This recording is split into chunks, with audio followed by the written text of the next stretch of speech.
So you spent the night at your girl? Oh, yeah. How long has she been there? Oh, okay. Does she have good security there? Is it a safe area or? Yeah. Yeah. It's Huxley. Yeah. So. They have like gated to get in, or cameras coming in, or going, anything like that. He had spent the night with his current girlfriend at that time, and we verified that before he left the office, before he had a chance to make a phone call or anything else. At least according to this girlfriend. According to the girlfriend. Yeah. Yes. But And that would give him an alibi for the time. it would give an alibi, whether that was preconceived or whether or not that was legitimate. We did not know. Andy swore detectives would find no evidence against him in crimes. When was the last time you were in Brian?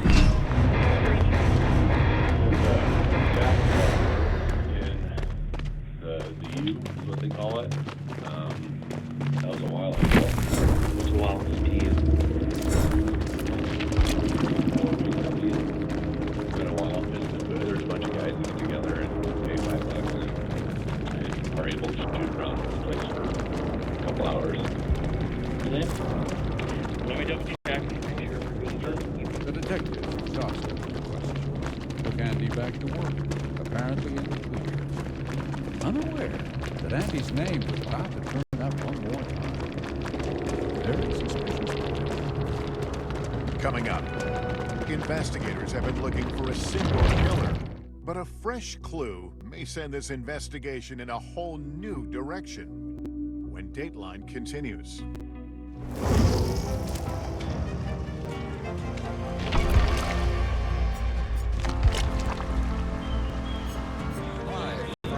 Mornings are full of possibility and energy. And how you get set for the day ahead matters. Take charge of those first hours. It's about getting caught up. And really, it's about getting ahead. And that's what drives us every morning. Because every day deserves the best start. The NBC News mobile app. Get connected to your favorite news shows. For the top stories, breaking news, and live video, download the NBC News mobile app now. We report live from Tel Aviv, from Juarez, Mexico. Tonight, top story reporting from Baltimore at the Key Bridge disaster. When you look over your shoulder and you see the Key Bridge, what goes through your head? That bridge has been here longer than I've been alive. It still doesn't feel real. Hundreds of Israelis have gathered to demonstrate. What do the people in Gaza, do you think, what do they need most? A place where Palestinians and Israelis have found common ground. Every night, it's your news playlist. Top Story with Tom Llamas. Streaming weeknights at 7 on NBC News Now. We're in a sea of strangers right now who are united by this moment. What does it make you feel inside to say this? Happy, like my heart beating is fast. I am so happy you guys got to experience this. NBC News Daily is #1 for afternoon news across all of television. I'm Morgan Radford. I'm Vicki Wynn. I'm Kate Snow. And I'm Zinklea Samwa. What's happening around the world? Israel's military is building up there along the border. And what matters here at home? New numbers are out today showing more encouraging signs for our economy. Let's zero in on exercise. We know we're supposed to be doing it. What does it do for our health? What needs to change for social media to be a safer place? NBC News Daily, weekdays from 12 to 4 on NBC News Now. Tonight, the state of emergency here in Baltimore. Should people be concerned about the safety of flying today? Closer to the Gaza border. Hey, I'm Hallie. It's good to be with you tonight. What do we know that voters care about? The economy, right? You are seeing that firsthand yourself on the ground there today. This is two things. It is pretty big medical news. It is also a pretty big mystery. And oh, by the way, it's driven by one of the most controversial people in the United States. What's happening? They have tweaked my monitor, and I can see now you are, in fact, soaking wet. I am deeply sorry. My I apologize for the many questions. Will never be questioned. Tonight, the state of emergency here in Baltimore. How is it that traffic was stopped in time? State law enforcement officers, they undoubtedly saved lives. Should people be concerned about the safety of flying today? Closer to the Gaza border.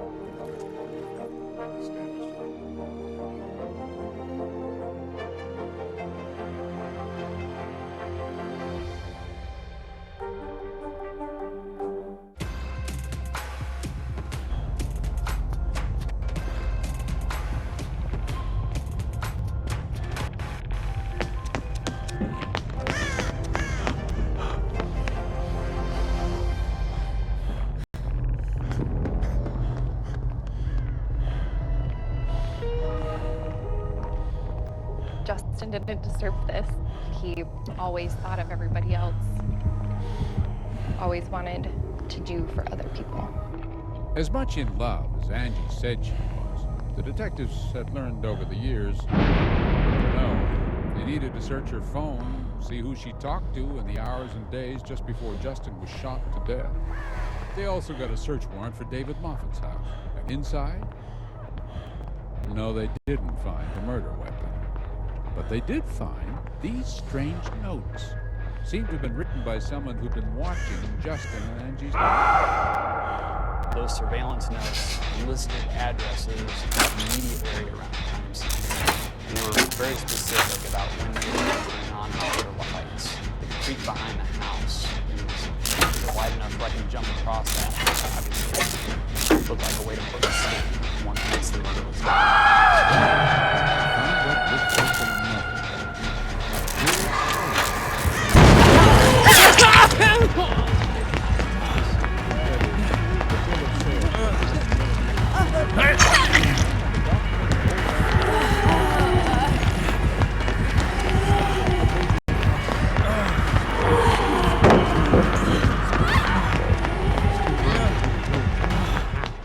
We wanted to find out if and was the actual purchaser of the weapon. Fortunately, the weapon came from. His name was right here. Drew Ballman. He's a small town high school English teacher in a little place called Siggins. There is something you can do. Yes, there is.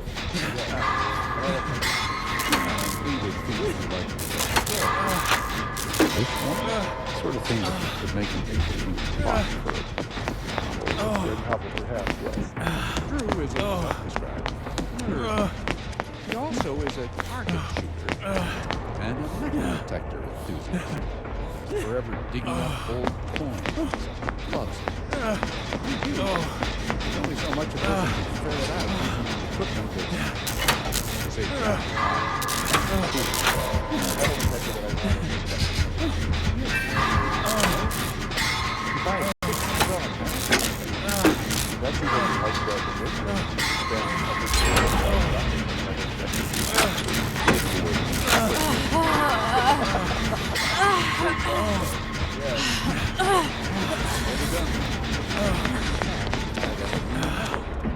It's what the state of Iowa calls a long gun. It's something that you put to your shoulder and shoot like a rifle or a shotgun. So I listed it online on Orange Bush, it's like Craigslist for guns. What did you ask for?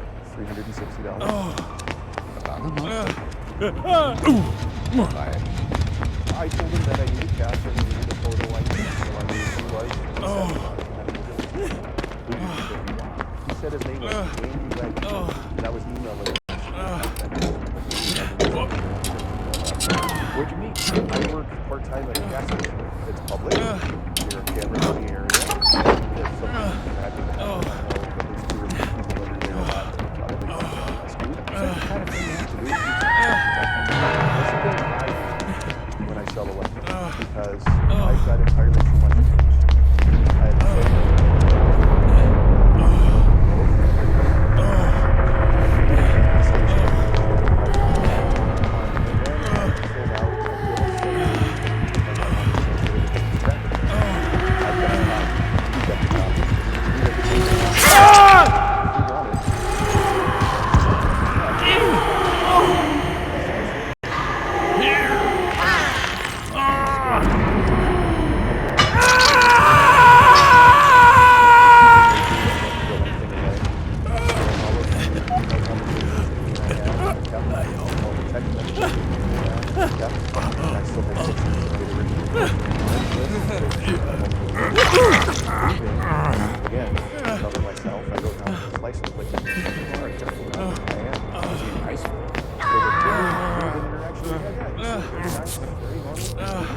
He asked me how to load it. I showed him how. That was it. Off he went. And a few days later, the school secretary gave Drew a message. A Polk County detective wanted to talk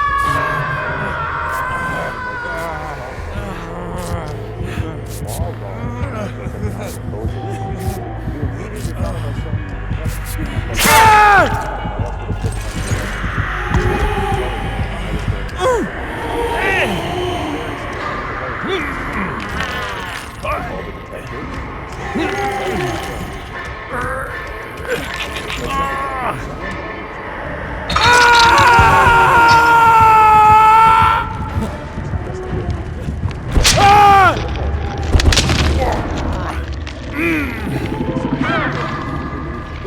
What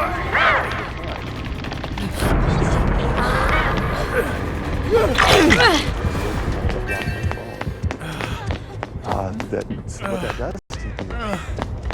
And I unwittingly took part in an assessment. I felt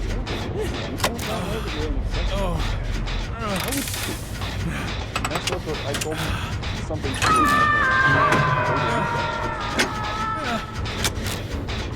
terrible. Oh God! And still today, I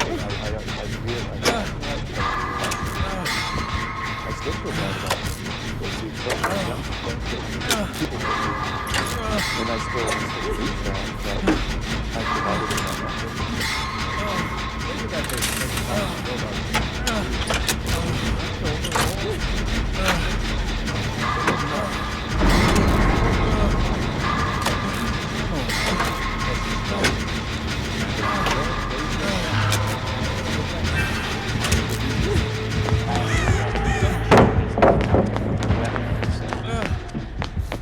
Left, came back shortly after and had 63 casings. Wow. Person who likes to do that. Yeah. Most of those casings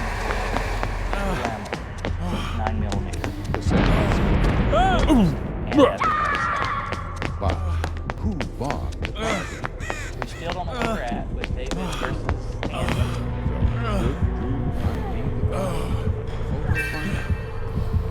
Coming up, detectives show Drew pictures of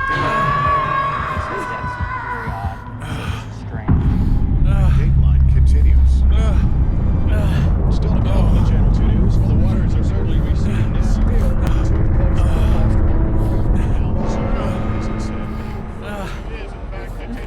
The Haitian people know what it's talking about resiliency. What's the biggest risk right now?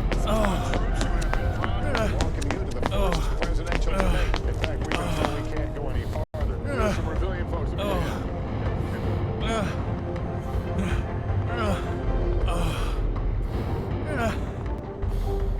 Good to have you with us. I'm Joe Fryer. And I'm Savannah Sellers. Developing right now on Morning News Now. Growing frustrations over the migrant crisis. Reports of new drone attacks by Houthi militants. The storm is creating dangerous conditions all across the region. And let's get to some financial headlines. New rules are coming to cap credit card late fees. Talking tuition as a new class of freshmen gets ready to go to college. This is a big decision for families. Do you think this could impact how people vote? 100%. Morning News Now. Streaming weekdays at 7. We report live from Tel Aviv, from Juarez, Mexico. Top story reporting from Baltimore. Every weeknight, it's your news playlist. Top story with Tom Yamas. Streaming weeknights at 7 on NBC News Now. Hey, I'm Hallie. It's good to be with you tonight. What do we know that voters care about? The economy, right? You are seeing that firsthand yourself on the ground there today. This is two things. It is pretty big medical news. It is also a pretty big mystery. And oh, by the way, it's driven by one of the most controversial people in the United States. What's happening? They have tweaked my monitor, and I can see now you are, in fact, I am deeply sorry. I apologize for the many questions. News lives in the now. Look at this. You can't even see anything anymore. Let's break down what we know. You gotta see this. News for the generation of now is NBC News Now. What is going to happen? Going back and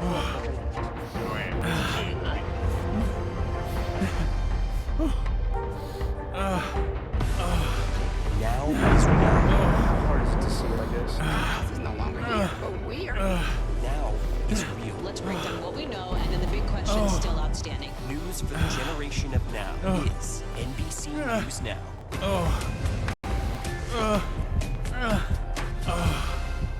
Still to come on the Channel 2 News. Well, the waters are certainly receding now. Still too close to the Westerholt reporting from ground zero as it's being referred to. The Haitian people know what it's talking about resiliency. What's the biggest risk right now?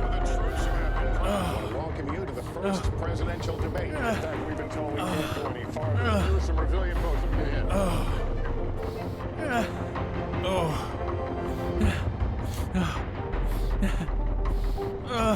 News for the generation of now is NBC News Now.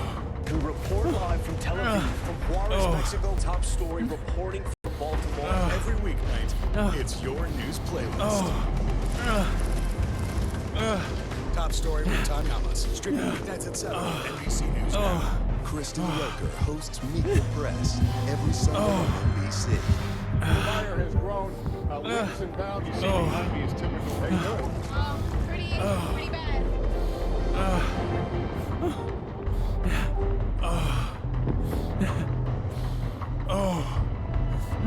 I really thought it was a random invasion. So during the course of that day, completely Correct.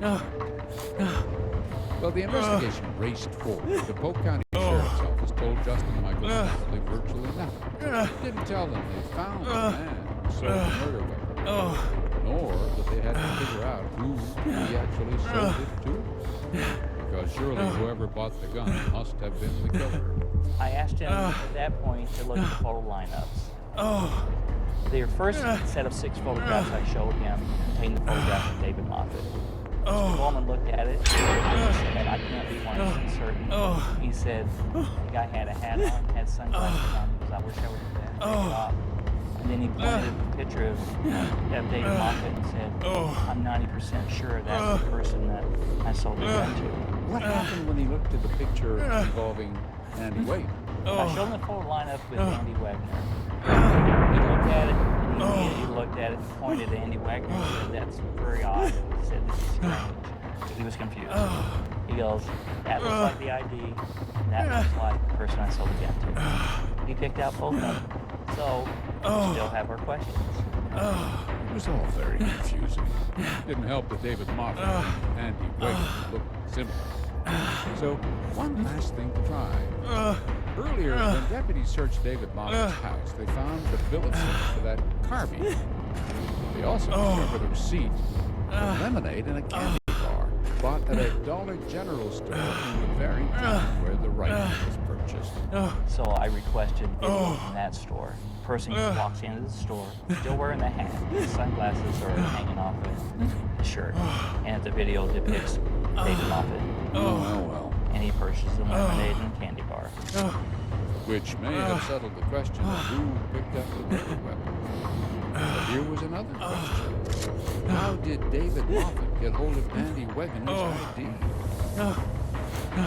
The detectives had all kinds of reasons for wanting to talk to David Moffat. They picked him up about 15 hours after the shooting, took him to headquarters, installed him in an interview room. No dice. He requested a lawyer. And just like that, we're done. I sat there for approximately an hour with him, offering him a phone book, a means to reach his attorney, because we still wanted to attempt to talk to him if his attorney was present. He never reached an attorney. David Moffat wouldn't talk, but it hardly mattered. The evidence they already had was enough to arrest him and charge him with first-degree murder. By now, detectives understood that Angie had nothing to do with the murder. What seemed like a lack of emotion in Angie's demeanor, and Breeze too, for that matter, was shock, pure shock. In fact, the thought that David could be the man who killed the love of her life hit Angie while she was still being questioned. Finally, after her apparent fall, she was overcome. When Dave came up, we talked about that, and the detective came back with a picture of him. Do you know this person? That's Dave. And I said that's him, and I immediately started shaking and was very visibly upset.